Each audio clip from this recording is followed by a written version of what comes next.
We've seen this bill before. Has a few issues.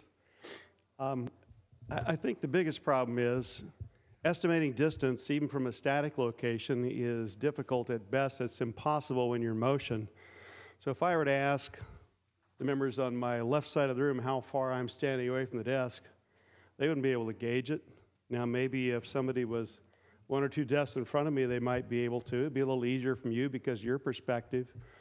But if you have a car traveling at 25 or 30 and a bike traveling at 15 or 20, how do you know what 3 feet is?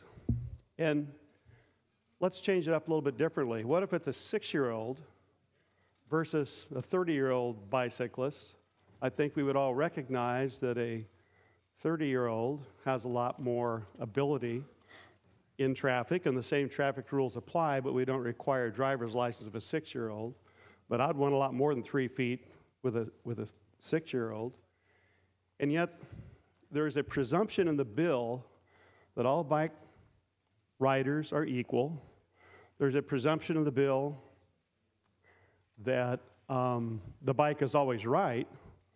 And back before I put on about 50 pounds, I was an avid bike rider and rode quite a bit. And I know that going up steep hills in a granny gear at times, bikes are very unstable. The faster they go, the more stable they are. Sometimes it's the bicycle that inadvertently swerves into the car. Sometimes it's because of a stone or a piece of glass they want to avoid not to get a blowout, and they may not have seen a car sneaking up on them at a rapid pace.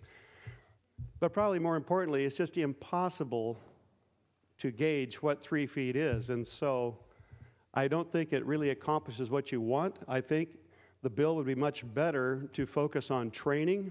We see a lot of messages on the Amber Alert board saying, watch out for motorcyclists. Certainly when we're doing driver's training, when you go back for renewing your license, is an excellent time to remind people that we share the road with non-mechanized or non-motorized vehicles, including bicycles.